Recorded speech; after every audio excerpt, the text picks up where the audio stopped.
안녕하세요. DQ의 허슬 코딩 전자책 사용 후기입니다. 많은 분들이 책을 구매해 주시고 티스토리 자동 글 업로드에 성공하셨는데 저도 책을 따라하면 블로그에 자동 포스팅에 성공할 수 있을지 궁금했어요. 그래서 이 책을 보고 따라해봤습니다. 책 구매 링크는 하단에 남겨두겠습니다. 저도 책을 따라하면서 블로그 자동 포스팅을 해냈고 좀 더 설명이 필요한 부분이나 책에서 미처 다루지 못한 부분들을 영상에 담아봤습니다. 책을 이미 다 따라하신 분들도 영상을 보면서 좀 더 얻어가실 것이 있도록 영상을 만들었고, 책을 구매하지 않으신 분들도 자동 포스팅이 어떻게 이루어지는지 그 흐름을 대략적으로 아시게 될 것 같습니다. 바로 시작하겠습니다. 이 책은 나사 오늘의 사진 API를 이용해서 매일 티스토리 블로그에 글이 올라가도록 하는 방법을 알려줍니다. 나사의 우주 사진을 올리기 위해 나사 API가 필요합니다. 제 컴퓨터에는 나사 우주 사진이 없으니까 나사가 제공하는 사진을 올리기 위해서 나사의 API를 이용한다고 생각하면 됩니다. 나사 API 홈페이지에서 API를 신청할 수 있습니다. 여기서 API란 무엇일까요? 애플리케이션 프로그래밍 인터페이스의 약자가 API입니다. 응용 프로그래밍 사용 규약 정도가 됩니다. 응용 프로그래밍 사용 규약. 한국어도 너무 어렵네요. 책에서는 API를 이렇게 설명했어요. 무인 음료수 기계가 있다고 생각해 봅시다. 이 기계는 콜라, 사이다, 환타 세 가지 맛을 제공합니다. 센서를 통해 컵 색깔을 보고 검정색 컵이면 콜라, 흰색 컵이면 사이다, 주황색 컵이면 환타를 자동으로 따라줍니다. 이게 API의 기본 작동 원리입니다. 정해진 규칙이 있고 규칙대로 인풋을 넣어주면, 즉 컵을 갖다 대면 아웃풋을 제공합니다. 음료수가 나옵니다. 지금은 이런 상황입니다. 나사의 오늘의 우주 사진을 좀 얻고 싶어. 나사가 API를 제공한다고 하는데 어떻게 쓰면 되지? 먼저 나사 API 홈페이지에 들어갔습니다. 그리고 사인업을 한 후에 API 키를 받을 수 있었습니다. 그리고 이렇게 발급받은 API 키를 복사해서 파이참에서 코드를 작성할 때 붙여 넣었습니다. 이번에는 나사 API에 대해 좀 더 자세히 알아보겠습니다. 아래로 스크롤을 내리면 나사가 제공하는 여러 가지 API가 있습니다. 우리는 그 중에서 첫 번째에 쓰여진 APOD API를 이용했던 것입니다. 쉽게 오늘의 사진 API라고 말하겠습니다. 클릭하면 오늘의 사진 API에 대한 설명이 간단히 써 있습니다. 그리고 HTTP 리퀘스트와 example 쿼리를 보면 책을 끝까지 따라하셨던 분들은 뭔가 익숙함을 느끼셔야 합니다. 저희가 코드에서 사용했던 것들이기 때문입니다. 즉, 나사 오늘의 사진 API의 규칙이 여기에 써 있는 것입니다. 좀 더 자세히 풀어볼게요. 나사 오늘의 사진 API는 이렇게 규칙을 알려주고 있습니다. HTTP 요청을 보낼 때 get로 URI에 접근하시면 정보를 얻을 수 있어요. 예시도 알려드립니다. 이런 식으로 주소 뒤에 발급받은 API 키를 붙이세요.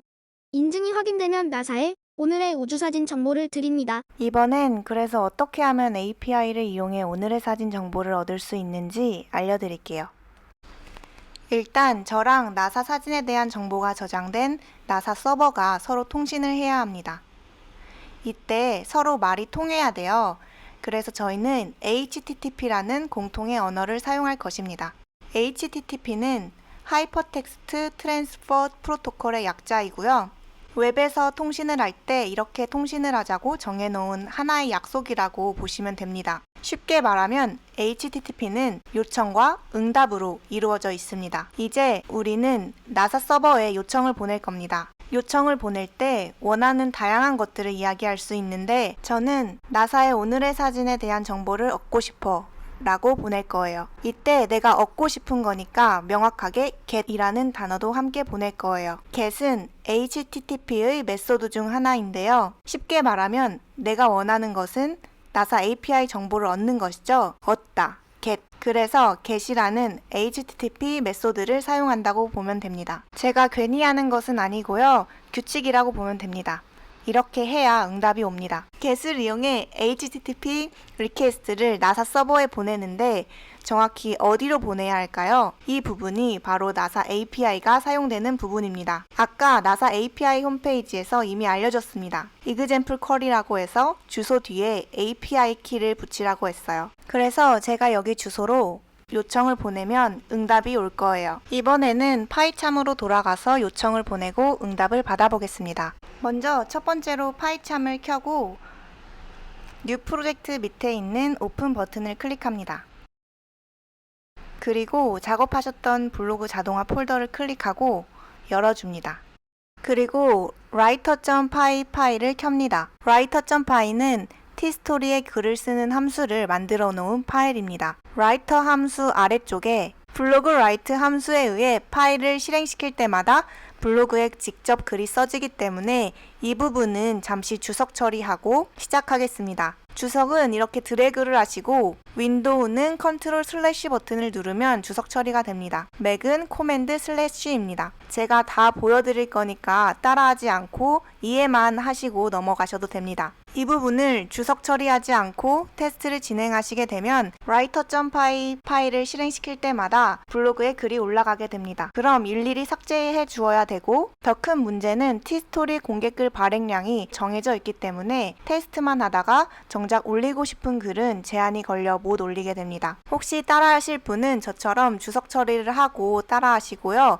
이해만 하시고 넘어가셔도 됩니다. 테스트가 끝난 이후에는 이 주석을 다시 없애서 코드를 활성화시킬 겁니다. 이제 여기에서 API 요청을 보내고 응답을 받아볼게요. 먼저 request 모듈을 임포트합니다. 파이썬에서 HTTP 요청을 쉽게 하기 위해 편리한 기능을 모아둔 request 모듈을 사용한다고 생각하시면 됩니다. 이 request 모듈을 사용해 요청을 보내고 응답을 받아보겠습니다. 요청을 정해진 주소로 보내야 한다고 했죠? 그 주소를 나사 URL이라고 하고 따옴표 안에 넣어줬습니다. response는 request.get nasa url이라고 먼저 써볼게요.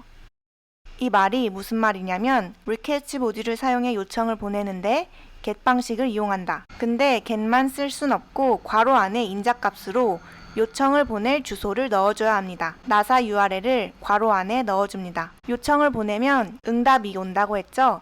그 응답을 response에 담겠다 라는 뜻입니다. print response라고 하면 응답을 볼 수 있습니다. 터미널에 python writer.py라고 쓰고 엔터키를 눌러 파일을 실행시키면 response와 200이라고 응답과 상태 코드가 함께 왔습니다. 상태 코드 200은 요청이 성공했음을 나타냅니다. 생각보다 간단한 응답이 왔죠? 그래서 이건 껍데기라고 생각하시면 됩니다. 사실 응답은 더 많은 정보를 담고 있어요. print response.status code 라고 입력하면 상태 코드만 따로 불러낼 수도 있습니다. 아까처럼 파일을 실행시켰더니 두 번째 줄에 상태 코드만 200만 프린트 되었습니다. 길어지면 보기 힘드니까 주석 처리하고 더 볼게요. print response.headers 라고 입력하면 응답에서 헤더에 있던 정보를 얻을 수 있습니다. 헤더에서 콘텐츠 타입을 확인하면 JSON이라고 써 있습니다. JSON은 인터넷에서 자료를 주고받을 때 그 자료를 표현하는 방법이라고 생각하시면 됩니다.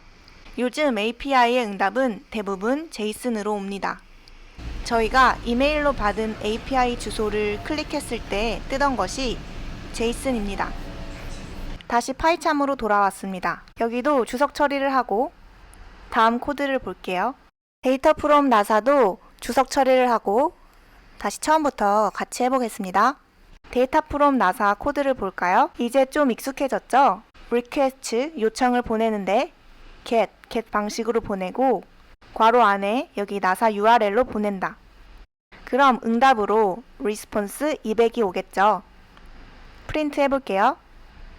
그래서 파일을 실행시키면 지금 프린트 값이 response랑 데이터 프롬 나사 두 개니까 두 개 값이 찍힐 거예요.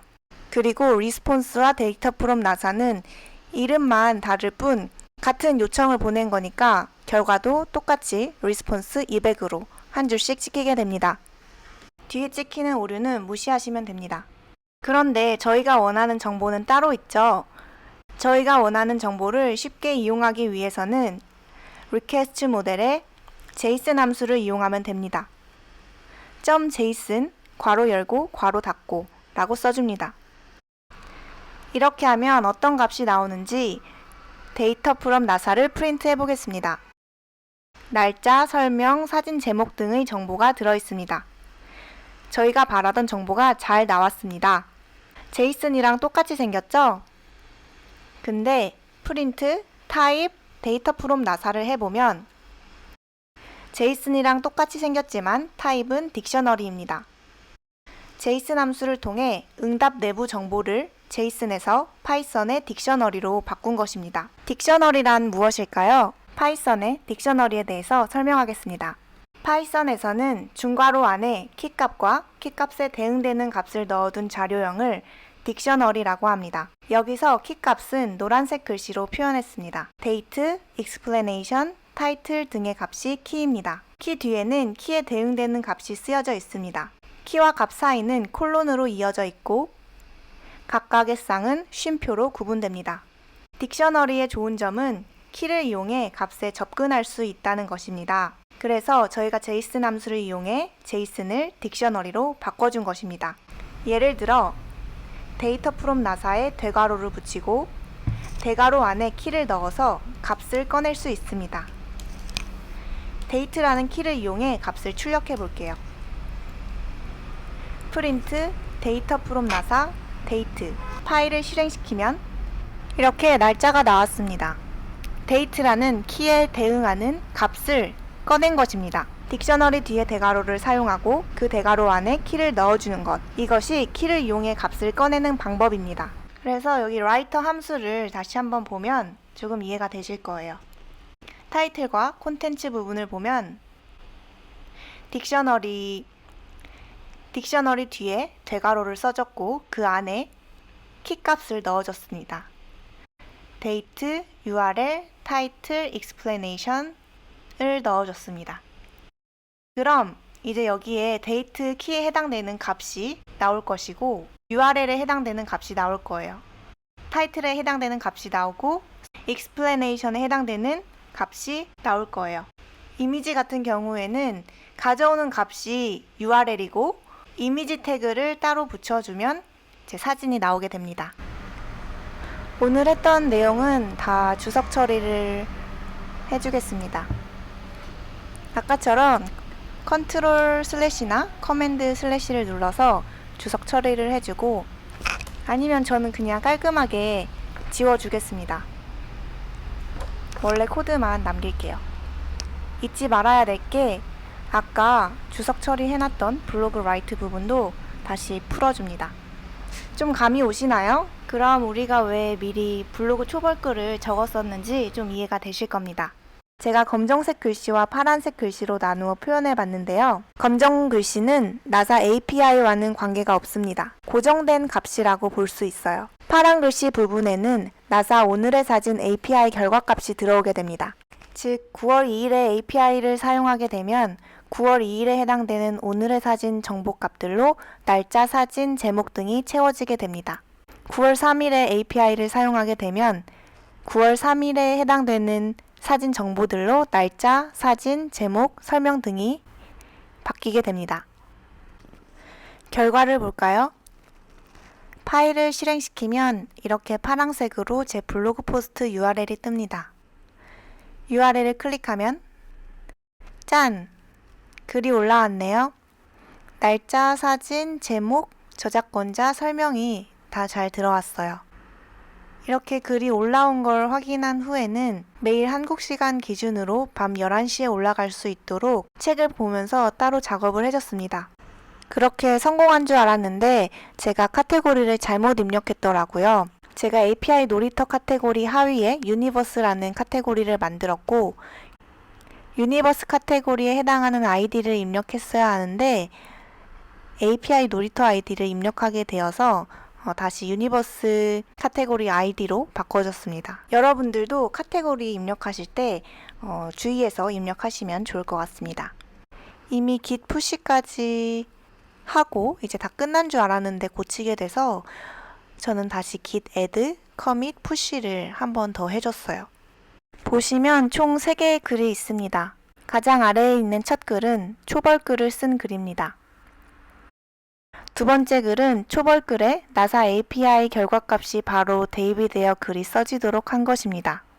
세 번째 글은 앞으로 컴퓨터를 켜지 않아도 매일 밤 한국 시간 11시에 올라가도록 자동화를 시킨 것입니다. 초벌글이었던 첫 글은 비공개를 해두었고 두 번째, 세 번째 글은 같은 글이기 때문에 두 번째 글을 지워주었습니다.